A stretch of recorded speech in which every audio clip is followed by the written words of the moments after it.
박노해 시인이 우리 시대 나눔의 성자라 칭했던 전통의술의 대가 구당 김남수 선생. 93이라는 나이가 믿기지 않을 만큼 하루 왼종일 환자들을 돌보고 일주일의 절반은 의료 봉사에 나섭니다.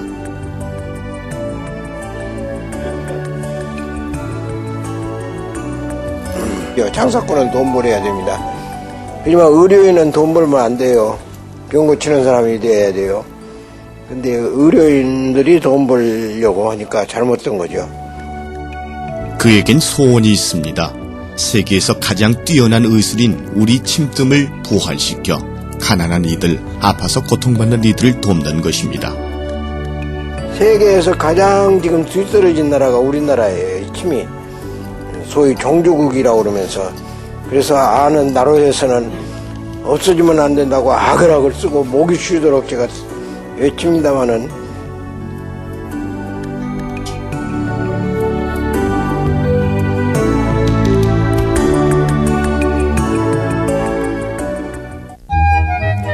아직 어둠도 채 가시지 않은 새벽녘, 차에서 밤을 지새운 이들, 밤새 차를 달려온 이들, 전국 각지에서 찾아온 환자들로 북적대는 곳이 있습니다. 새벽 5시면 빼곡히 들어차는 진료 접수 명단, 소문 때문에, 기대 때문에 병을 낫고자 찾아온 이들입니다. 아니 여기까지 적어놨잖아요. 50몇 번까지. 근데 여기 한 5일을 다니니까 이제 눈도 제대로 떠지고 많은 효과를 보게 됐기 때문에 이제 여기로 온 거지. 거의 다 병이 막 심각한 사람도 있고 암 환자도 있고 뭐 관절 환자, 뭐 속병 많잖아요. 그렇게 오시는데 여기 원장님은 이제 처음에는 그 침으로 잡아주시고 뜸자리를 주셔요. 그럼 그 뜸을 집에 가서 하라 그러세요. 매일 아침 저녁. 그러니까 오지 말라 그래요. 집에 가서 뜸으로만 해도 충분히 나설 수 있다고. 사람 몸에는 치유 능력이 있는 법이니 스스로 건강을 찾으라 이르신다는 요즘 같은 시대 보기 드문 의술인 침술 전문가 구당 선생님입니다. 선생님을 보고 이렇게 많은 분들이 오시는데 감기 드시면 어떻게 하시려고 그래요? 제가 갑자기 먼저 말씀드렸잖아요. 이렇게 함부로 뜸이라는 건 안 그런다는 아우 연세가 있으신데. 아니요, 뜸을 하면은 그걸 이길 수 있는 힘이에요, 이게 바로. 그래서 이제 뜸을 없어지면 안 된다고 악을 쓰는 거죠. 그렇게 좋은 거기 때문에 생각해 보세요. 최고의 의학인 것이 첫째 부작용이 없습니다. 두 번째는 다른 걸로 고칠 수 없는 게 낫습니다. 세 번째는 자리만 잡아놓으면 집에서 얼마든지 할 수 있어요. 아무 때려도 오고 시간에 관계없죠. 그 다음에 돈 안 들어가잖아요. 집에서 하니까. 그렇다고 해서 효과가 없는 거 아닙니다. 예, 집에서 한다고 해서 효과가 없고 그런 거 아니에요. 저는 평생 동안 아흔셋 건강의 비법은 침과 뜸이라며 우리 침뜸의 효능을 몸으로 증명해 보이는 그는 일평생을 우리 침뜸의 전도사로 살아왔습니다. 환자에게 그가 맨 먼저 해주는 일은 뜸들 자리를 잡아주는 일. 중풍이죠. 이 뜸을 뜨면은 그 예방이 돼요. 절대 안 터집니다. 중국 의학학회 진우방 비서장은 선생을 일컬어 한국의 화타라 칭송한 바 있습니다. 미국과 일본의 침구 학회에서도 선생의 침뜸 강의를 받습니다. 세계 최고인 우리 침뜸술의 맥을 역사의 시련 속에서도 지켜왔기 때문입니다. 뜨기만 하면은 낫는 거예요. 근데 꼭 침 맞아야 되는 걸로 생각 들으시고 자꾸 오시려고 그러는데 이건 되게 한 번에 이게 낫는 겁니다만은 모르겠어요. 바로 이게 치료입니다. 이 침뜸 치료. 요거는 이제 뜸을 뜰 자리, 뜸을 뜰 자리를 지금 이렇게 이제 표를 하는 거예요. 그러면 우리 집에서는 자고로 내가 이걸 시작하면서부터 지금까지 뜸자리를 잡아드려가지고 집에서 떠서 고치도록 이렇게 해드리거든요. 꼭 나한테 와서 해야 하는 건 아니고 그렇게 하시다가 안 좋으면은 오시고 뭐 괜찮으면은 이제 오실 필요 없이 그렇게 뜨시도록 저는 평생 동안은 그렇게 해왔습니다. 근데 이제 이렇게 뜸자리 잡아가지고 와서 떠서 이제 나은지 안 나은지 모르죠 나는. 그래서 다른 사람이 와가지고 얘기가 그 누가 여기 와서 뜸자리 잡아가지고 떠서 병이 나와서 나도 뜸자리 잡으러 왔다고 이제 그런 얘기 하니까 나은 걸 알지. 저는 평생 동안 그랬어요. 그래서 우리 집이 환자들이 말하는 뜸집입니다. 뜸집. 예, 여기가 뜸집이에요. 그래서 그 뜸집이 자동적으로 이제 내 호가 돼버린 겁니다. 예, 우리 뜸집이라는 거예요. 구당이라는 게 저 뜸집이거든요. 1915년 전남 광산군. 지금의 장성에서 태어난 그는 의원인 아버지에게 침뜸술을 배웠고 일평생 봉사와 연구로 우리 전통 의술인 침과 뜸을 체계화시켰습니다. 목은 아주 부드러워요. 아주. 예. 여기가 나와야 새벽 이게 6시부터 환자들을 진료하기 시작해서 꼬박 11시간 동안 진료를 합니다. 하지만 93 노 의사의 얼굴엔 피로한 기색조차 보이지 않습니다. 우리의 전통 의술, 침과 뜸으로 건강을 다스려 왔기 때문이라고 그는 말합니다. 인류 역사상 가장 깊고 오랜 역사를 지닌 의술인 침뜸이고, 침뜸은 병을 치료하는 데 있어서 우리 몸 안에 숨은 치유의 힘을 찾아 스스로의 힘으로 병을 이겨내게 하는 최고의 의술이라는 것입니다.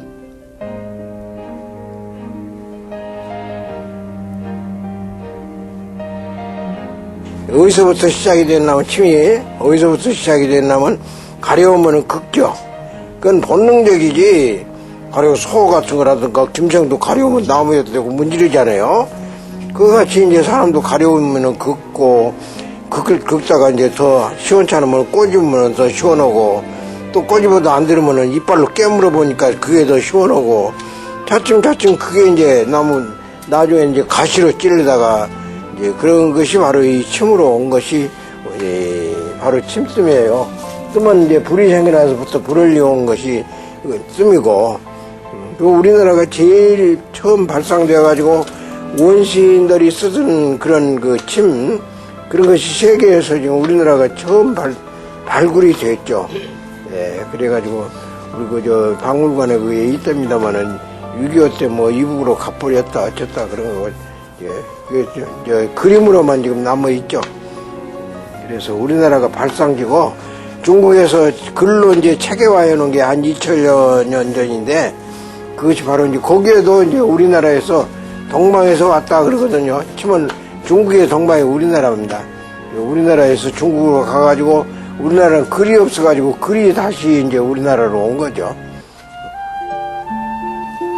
그 어지러운 게 머리를 이렇게 들 때 어지러운 것도 있고 옆으로 이렇게 볼 때 자고 어지러운 일어날 때 어지러워. 자고 일어나서 들었다 일어나면 네. 어지러워. 예. 그에게 치료를 받으러 오는 환자들 가운데는 병원에서 치료를 포기한 이들이 많습니다. 그거 없어지면은 큰 사건이네.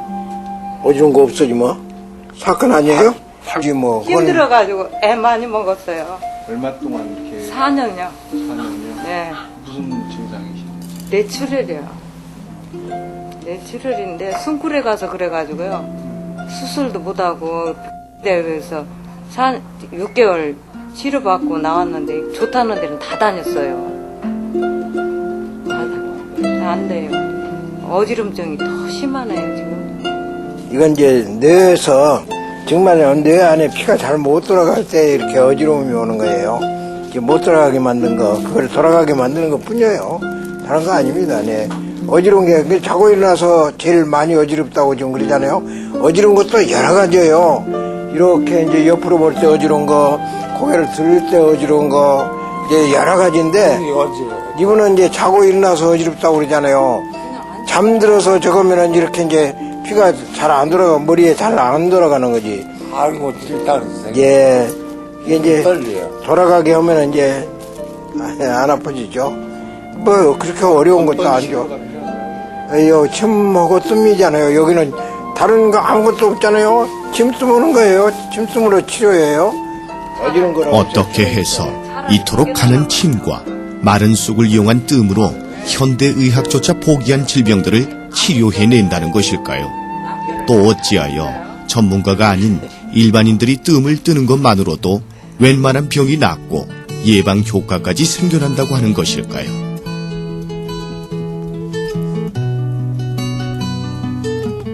우리 인체가 오장육부가 제약 공장입니다. 우리 몸에 필요한 모든 걸 만들어내는 그런 제약 공장이에요. 그게 거기 원료가 뭐냐? 먹고 숨 쉬는 거죠. 그러면 그 다음에 이제 우리는 약 창고가 있어. 이 침 넣는 사람만이 사람 몸이 약 창고라고 그런 말을 합니다. 약 창고. 그 약 창고? 그럼 지금 약 창고가 어떻게 해서 약 창고? 가령 열이 난다. 그러면 열 내리는 약을 쓴다. 의사가 됐든 한의사가 됐든 열 내리는 약을 써야겠죠? 이 침은 어떤 구멍, 그 약과 같은 역할을 하는 침 구멍이 있어요. 우리 몸 안에 그런 게 다 있거든요. 그러니까 어떤 구멍을 찌르면 열이 싹 내리뿌리죠. 예? 또 체했을 때 뭐 약을 여러 가지를 합해가지고 뭐 이렇게 해서 어떤 양의사가 됐건 한의사가 됐건 약 쓰는 사람은 그러잖아요. 침으로 오면 뭐 우리가 지금 가정에서 뭐 어디 바늘로 어디 조금만 뚝도 안 하도 그냥 꾹 하고 트림하잖아요. 그게 우리 몸이 약 창고예요. 그런데 약 창고에 그런 게 다 들어있는데 그 약을 뺐을 수 있는 것이 기가 있어야 되잖아요. 자물쇠 잠궈놨으면은. 바로 열쇠가 이 침입니다. 그래서 그 약 창고의 열쇠를 가지고 있기 때문에 침이라는 건 세계 어디든지 침통 하나만 짊어지면 다 가서 쓸 수 있는 거예요. 그러면 침이라고 다는 아니잖아요. 수술할 거고 집단 뭐 세균 그런 거 죽이는 거는 안 되죠. 그러니까 한계가 그거예요. 그 외에 이제 기능 잘못돼가지고 그런 거는 현대의학에서는 기능 같은 거 못 살리거든요. 그러니까 현대의학에는 기질적인 병, 이제 죽여뿌리고 그냥 잘라뿌리고 그런 것은 현대의학으로 잘 되지만은 침으로는 또 그건 못 하죠. 죽이고 자르는 거 못 하니까. 살려서 균 오면은 균도 살린다? 물론 살리죠. 균을 이길 수 있는 힘을 살려가지고 균을 몰아내 뿌리는 치료가 바로 이 침입니다. 약을 쓰거나 수술을 하는 것이 아니라 몸 안의 치유력을 회복시키는 침뜸 치료. 하지만 간단해 보이는 침뜸 치료법이 환자들에게 미치는 영향은 적지 않다고 합니다. 그가 침뜸 부활을 주장하는 까닭이 여기에 있습니다. 나는 당뇨병에다가 눈도 나빠져서 눈도 수술했고 그리고 혈압도 고혈압이 되고 그리고 신부전증에서 아주 좋지 않아서 숨도 못 쉴 정도로 힘들었어요. 그 응급실에 들어가야 될 정도인데 응급실 들어가기가 싫어서 여기 한번 와보자. 또 누가 얘기를 해서 자꾸 여기 가보라 그래서 이렇게 와봤어요. 침 맞고 그 다음날부터 숨쉬기가 훨씬 좋아졌어. 그래 지금 한 열흘째 받았는데 아주 좋아요. 지금 많이 좋아요. 그 병원에서 포기해서요 낫지 않을 거라고 그래가지고 어떻게? 협착증이셨는데요. 그 인대가 굳으셔가지고 신경을 누르는 바람에 인대를 긁어내기 전에는 풀 수가 없다 그래가지고요 믿질 않았죠. 근데 과천에 아시는 분 소개로 여기로 오게 됐는데요. 그래가지고 병원에서도 저희 어머니 앉아서 생활하지 못하실 거라고 그렇게 의사들이 얘기했는데 치료를 받아보니까요 5분 정도 첫날은 앉아 계시더라고요. 차에서 그 이동할 때요. 그 둘째 날은 앉아서 식사하시더라고요. 그리고 한 5회인가 6회 정도 되시니까 좀 걸어 다니시더라고요. 지금은 한 10회 정도 맞으셨는데요. 지금은 정상적으로 다 활동하시죠. 지금 거의 완치 단계죠. 병원에서는 이제 그 어깨 뼈가 조금 내려앉아서 이 연골이 뼈에 닿으니까는 닿을 때마다 아프다 그러더라고요. 근데 이런 거를 침으로 이렇게 가능하다는 건 너무너무 신기하고요. 예, 지금은 너무 부드러워서 저는 아마 수술을 안 할 것 같네요. 네. 뜸으로 내 허리 디스크를 났거든요. 한 1년 전에. 그래서 이게 침뜸이 효과 있는 걸 압니다. 그래서 지금 효과를 보고 있고. 그리고 이제 선생님 만나서 많은 말씀 듣고 하면서 제가 생명과 평화 포럼 하고 있는 건 아시죠? 네. 그 생명과 평화 포럼이 올해에 2군데서 크게 열립니다. 영남대학교 대구. 그래서 생명평화, 거기 개교 60주년 행사로 생명평화 포럼이 열리고, 국내에서. 그것도 국제회의입니다. 또, 늦가을에는 워싱턴에서 국제 세계 생명평화 포럼이 열립니다. 이 두 군데에서 침등 선생님 강의가 있고, 그 다음에 시술, 침등 시술이 있습니다. 아마 워싱턴에서는 크게 보도도 나갈 거고 아마 그럴 것 같습니다. 세계보건기구도 인정한 침뜸의 효능. 하지만 전문 침구사 제도를 법적으로 없애버린 것은 박정희 정권이었습니다. 미국, 일본이 전문 침구사를 양성해 서양 의학에도 이용하는 것과는 대조적인 조치였습니다. 때문에 그는 우리 전통 의술의 부활을 위해 침구사법이 만들어져야 한다고 주장해왔습니다. 이 침은 아무 데나 가서 쓸 수 있는 거기 때문에 자기 몸을 위해서도 그러고 혹 이제 어떤 경우 가다가 이제 불의의 이제 그런 환자를 만났을 때 그럴 때 이제 쓸 수 있는 거가 침이기 때문에 그걸 가지고 다니는데 박정희가 없애버리고는 그 어떤 그 불친검문에다가 침 나오면은 엄청난 처벌을 받았습니다. 뭐 고생을 뭐 많이 하고 아무리 적게 벌을 줘도 뭐 1년 징역에 뭐 2년 집행유예 뭐 이렇게 이제 벌을 주고 또 벌금을 물리면은 몇 천만 원, 몇 500만 원 이상 이렇게 몇 천만 원 이런 저거를 했어요. 그래서 사실은 침을 할 수가 없었죠. 그러니까 저 지하에서 간첩보다도 더한 그런 사람들이 침하는 사람들이에요. 간첩보다도 더 무섭게 이제 그 사람들은 숨어서 공부하고 숨어서만 살았죠. 당대 최고의 명이라는 찬사를 받았지만 침뜸의 천시풍도는 그의 인생의 큰 숙제였습니다. 김대기 정보부장이 그 간이 나빠가지고 뭐 매일 이제 뭐 치료를 하러 다닌다고 그랬다. 그런데 그 치료를 해도 늘 아파가지고 가렵고 그래서 이제 고생을 하는 거예요. 근데 부인이 수원천 사람이에요. 그렇게 어떻게 해가지고 저한테 알려서 이제 치료를 해달라고 그래서 치료를 해드렸죠.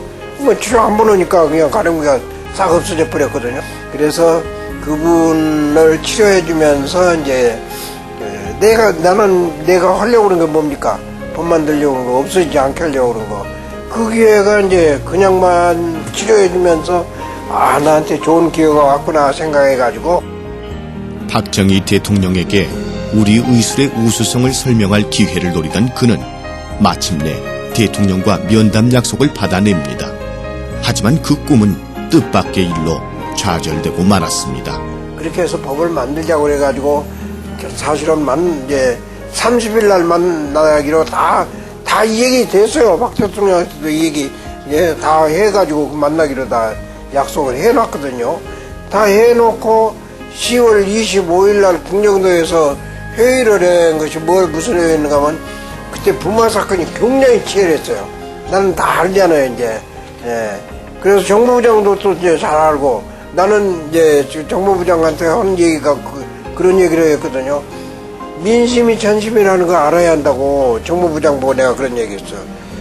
어떤 교수가 이 말에는 하지 마라 해도 다 하는데 어떻게 지금 세상 한번 돌아다니면서 한번 조사해봐라 말이야. 지게꾼 있는 데 가봐도 똑같은 말, 어디 광우리 장사 하는 데 가봐도 똑같은 말, 어디를 가나 섬에 가서 들어봐도 똑같은 말. 이거 큰일 났단 말이야. 부마 사건을 그렇게 쉽게 생각해서는 안 된다. 내가 그런 말을 했거든요. 그것 때문에 이제 국정도에서 회의가 열린 거예요. 그 회의가 열렸는데 그때 이제 그 차지철이가 또 하는 얘기가 200만만 죽이면은 이게 해결이 된다고. 200만만 죽이면 해결이 된다고 참 어이가 없지. 그런데 이제 그렇게 11일 날, 26일 날 이렇게 그러니까 나흘 남겨놓고 그래 버렸잖아요. 그래서 아, 대한민국의 치매 운명이다. 이건 안 된다. 이제 그래서 사람들이 자꾸 날들어 하는 얘기가 계란으로 바위치기라고 쓸데없는 짓 한다고 난 늘 봐요. 그러지만은 아니다. 나는 정의다 말이야. 나는 정의의 싸움을 한다. 어떤 내가 돈벌이 위해서가 아니고 뭐 벼슬을 위해서가 아니고 사람이 있는 한은 필요한 것이 바로 이건데 그 어떤 돈벌이 때문에 의사들이 돈벌이 자기들 밥상 위에 그릇 줄여진다고 이걸 없애버리고 이래서는 안 된다. 옳지 않은 거다. 언젠가는 된다. 이제 너는 그런 신념에서 계속 이걸 이제 법 만드는 거 추진해 왔죠. 나는 할아버지 하나 만들어야지, 써줄 할아버지를. 그래? 아니, 내가.